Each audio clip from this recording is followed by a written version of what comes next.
E aí, oitavano, tudo bem com vocês? Professor Diogo aqui para comentar um pouquinho sobre o segundo bimestre. Hoje a gente vai fazer um resumão mais comprido, né, sobre as aulas. Então vamos começar pelo começo. Nós começamos a ver nutrição.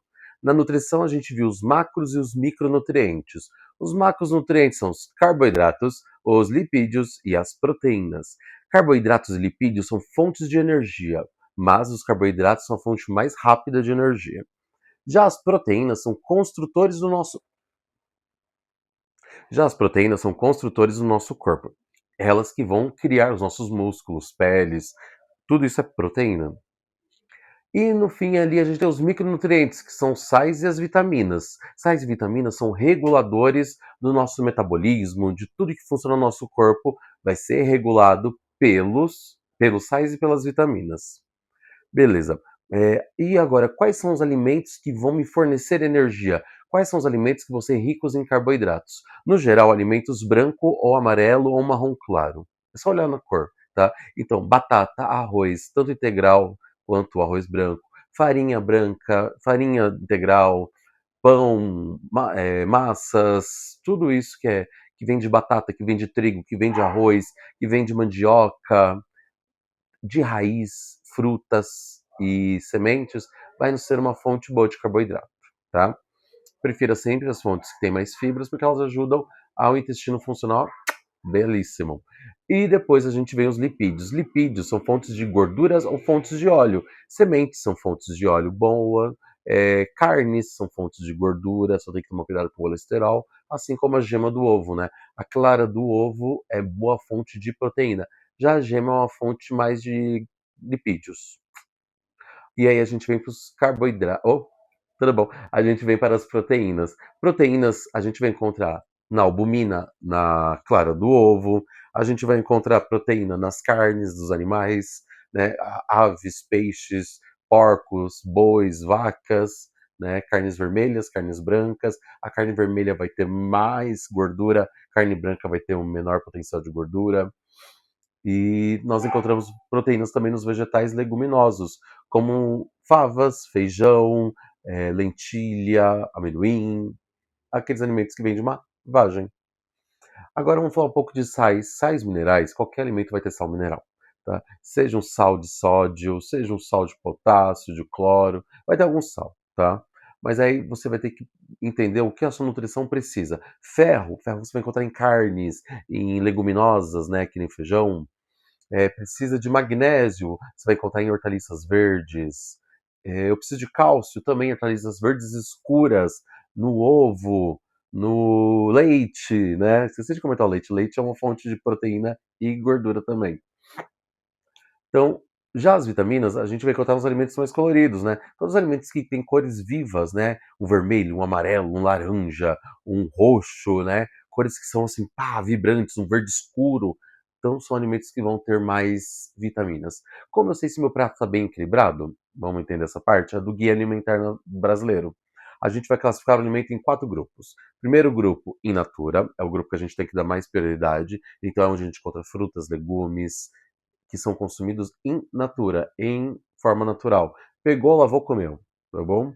Já os minimamente processados vão ser o segundo mais deveriam ser os segundos mais consumidos, que são os alimentos congelados, cozidos, assados, né? Então, um arroz, uma carne, um feijão, tudo isso que é cozido.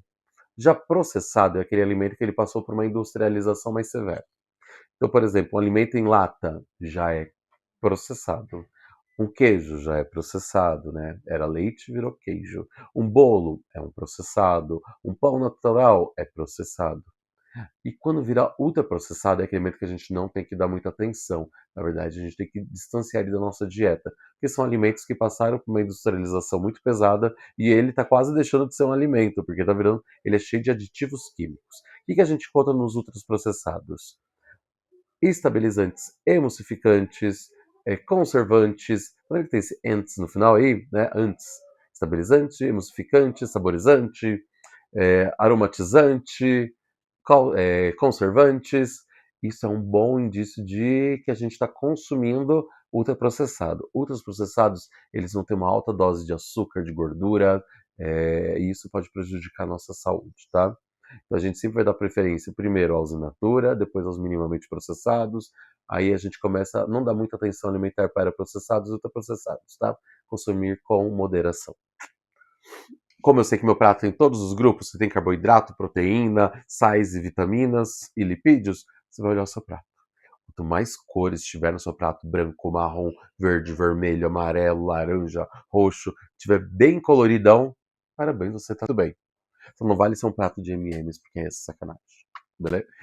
Voltando aqui, a gente viu agora os alimentos, entendemos como eles funcionam e qual é a participação deles na nossa nutrição e como a gente deve comê-los, né? Pelo guia alimentar. Agora, a gente vai falar um pouquinho da digestão. A digestão é um sistema do corpo humano que tira esses nutrientes do alimento. Então a gente come o arroz e feijão. Pá, batemos um pratão. Quem vai transformar o arroz em glicose é o sistema digestório. Quem vai transformar o feijão em aminoácido é o sistema digestório.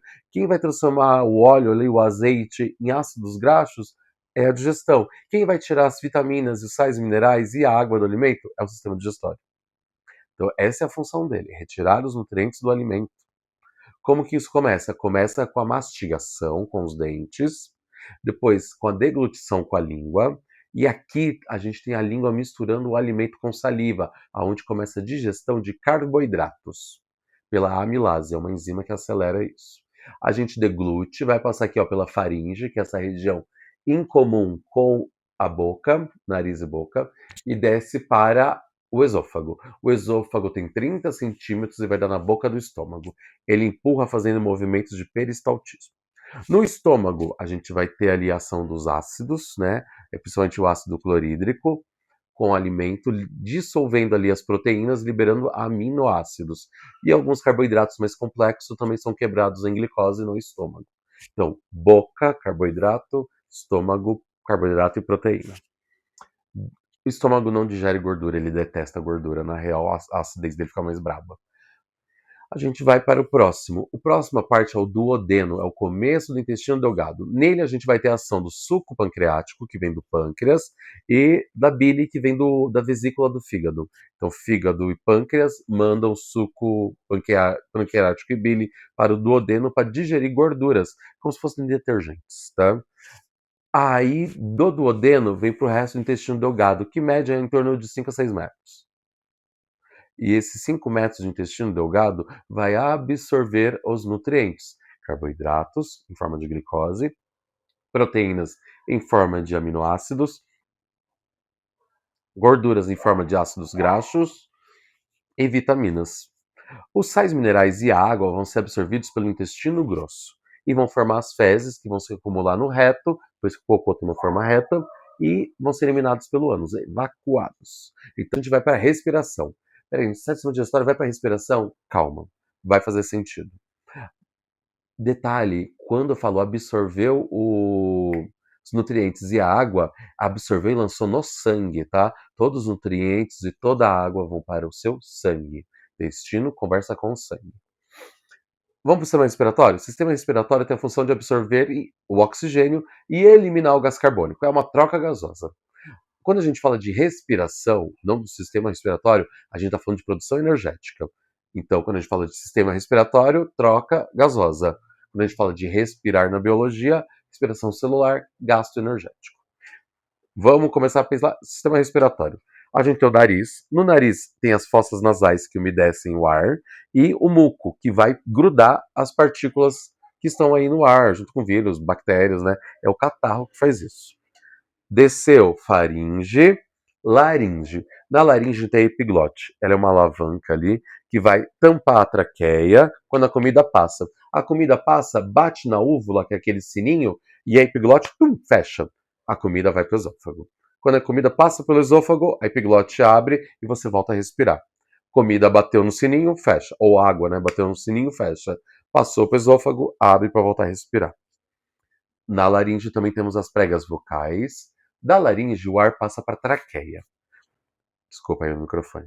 Na traqueia, ela vai se dividir em 2 brônquios, e toda a traqueia e todos os brônquios são feitos de cartilagem, para impedir que eles se quebrem, ou que eles colabem, né, que eles grudem. E tem vários cílios que vão empurrar catarro ali, grudando mais impurezas no ar, tá? Catarro que gruda a impureza do ar. Ele é o cara, tá? Os cílios vão jogar isso para fora. Os brônquios vão dar no pulmão. Nos pulmões, né? São dois. Os pulmões são feitos de bronquíolos e alvéolos pulmonares. Os alvéolos pulmonares, eles vão receber o ar e vão fazer a troca gasosa. O oxigênio do ar vai para dentro dos capilares, da corrente sanguínea. Já de dentro da corrente sanguínea sai o gás carbônico. Então, na inspiração entra oxigênio, na expiração sai o gás carbônico. Inspira oxigênio, expira gás carbônico. Como que o nosso pulmão vai abrir e fechar? Como os alvéolos pulmonares vão conseguir inflar e desinflar? Primeira coisa, a gente tem a pleura, que é uma membrana que impede que o alvéolo pulmonar feche. E a gente tem os músculos que trabalham junto com o pulmão. Quando o diafragma contrai, ele vem para baixo. E aí o pulmão enche de ar. Quando o diafragma relaxa, ele sobe. O pulmão fica murcho e o ar sai. Então, o diafragma contrai, ele vem para baixo. Ele vem para cá. O diafragma relaxa, sai o ar. Contrai, entra ar, relaxa, sai ar. Então, para que o oxigênio precisa entrar na corrente sanguínea junto com os alimentos? Eles juntos formam uma reação de metabolismo chamada respiração celular, onde nas mitocôndrias essa glicose e esse oxigênio vão se combinar e vão liberar energia, ATP, caloria, tá bom? É por isso. E o derivado, né, o resto que sai dessa reação química é o gás carbônico que a gente expira, que a gente expira junto com o vapor de água. Agora a gente vai entrar no circulatório. Nós vimos que o intestino e o pulmão são cheios de vasos sanguíneos. Esses vasos se chamam capilares. E eles vão fazer o quê? Absorção. Eles vão receber ou expulsar alguma coisa. Eles são bem fininhos. Por isso, capilar, fio de cabelo. Então, são permeáveis. A gente vai ter dois tipos de circulação. Pequena circulação, que é a circulação do coração ao pulmão, onde o sangue recebe oxigênio, e do pulmão para o coração, que aí a gente entra na grande respiração, ou na grande circulação. E aí a gente entra na grande circulação, onde o coração bombeia sangue para o corpo, precisando de muita pressão. Pequena circulação, coração, pulmão, pulmão, coração. Grande respiração, coração, corpo. Corpo, coração. Então funciona mais ou menos assim. O coração manda sangue oxigenado para o corpo devolve sangue cheio de gás carbônico para o coração manda para o pulmão troca o gás carbônico pelo oxigênio, devolve para o coração manda para o corpo. Como que se chama os movimentos de batimento do coração? Sístole e diástole. Sístole, o coração bate. Diástole, o coração relaxa. Sístole contrai, diástole relaxa. Então, como que é o nosso coração? Ele é dividido em 4 cavidades. Em cima, átrio, embaixo, ventrículo. Átrio direito manda sangue para o ventrículo direito, que vai para o pulmão, que volta pelo átrio esquerdo e vai para o ventrículo esquerdo, que joga para o corpo. Tudo isso tem válvulas no coração. São essas válvulas, elas como se fossem aquelas portas de faroeste, que elas abrem assim. Elas servem para o sangue passar do átrio para o ventrículo e fecha. Então ela não abre mais. Se ela balançar, você tem sopro. Tá? Sopro é isso, essas válvulas fazendo barulhinho. Mas não é nada assim, né, too much. É só que tá balançando, tá bom? Então, átrio em cima, ventrículo embaixo. Átrio direito passa pela válvula para o lado esquerdo, ventrículo direito manda pela artéria pulmonar ao pulmão sangue. O sangue volta pelas veias pulmonares para o lado esquerdo manda pela veia cava o sangue cheio de oxigênio para o corpo. Qual é a diferença de artéria, veias e capilares? Primeiro é o calibre, tá? Capilares, pequeno calibre, aguenta pouquíssima pressão. Veias, aguenta uma pressão, tem válvulas dentro delas, né? Válvulas dentro dela, que vai deixar o sangue ir numa direção, para não ter refluxo, tá? E só. Já as artérias, elas não têm válvulas, mas elas têm pulsação. Elas vão empurrar, elas vão aguentar muita pressão. Por isso que geralmente, quando sai do coração, sai com muita pressão, quem recebe são as artérias. Quem devolve o sangue com pouca pressão são as veias. Tudo bem até aqui? Vamos falar um pouquinho de sangue? O sangue é uma substância incrível. Nela a gente vai ter o plasma, que é a parte líquida, onde vai estar as vitaminas que a gente consome. Nós vamos ter a parte vermelha, que são os glóbulos vermelhos, ou eritrócitos, ou hemácias, que carregam oxigênio, porque ali tem ferro, e é o ferro que deixa ele vermelho. Nós temos a parte branca, que são os glóbulos brancos. Os glóbulos brancos, eles são os leucócitos. Leuco, branco, citos, células. Então, célula branca. Leucócito faz a defesa do corpo. É ele que a gente estimula os anticorpos. Quando a gente recebe uma vacina, os leucócitos vão atacar isso e vão aprender como destruir o vírus através da vacina. Então é muito importante a vacinação, beleza? Já as plaquetas ou trombócito, trombo vem de placa, citos, célula, célula que faz placa. É, eles são pequenos fragmentos de células que vão cicatrizar machucados. Qual é o problema agora, né? São a nossa alimentação e a nossa respiração. Quando a gente respira um ar com muita partícula, toda a nossa via aérea vai ficar inflamada. O sangue vai reconhecer que tem um negócio errado ali e os leucócitos vão começar a agir ali. Eles recebem uma resposta química ali e eles começam a inflamar. Aí dá bronquite, dá asma, dá esse monte de trem por conta do ar cheio de partículas.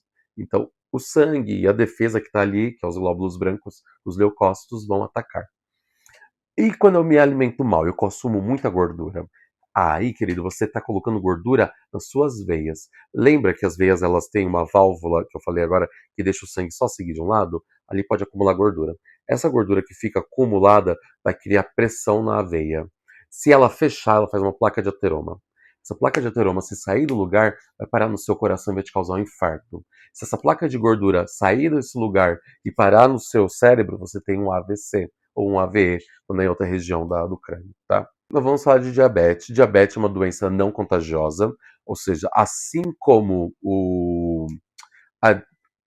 assim como as doenças respiratórias, bronquite, asmas não são contagiosas e ou problemas de pressão também não são contagiosos, que eu acabei de falar aqui da gordura, que aumenta a pressão do sangue, né? A diabetes também não é contagiosa. Elas podem ser transmitidas geneticamente, mas não são contagiosas, tudo bem? A diabetes funciona da seguinte maneira: quando a gente tem uma glicose no sangue, essa glicose tem que entrar dentro da célula, para a célula lá na mitocôndria juntar essa glicose com oxigênio e criar energia. Quando a gente tem diabetes, essa glicose fica girando no sangue.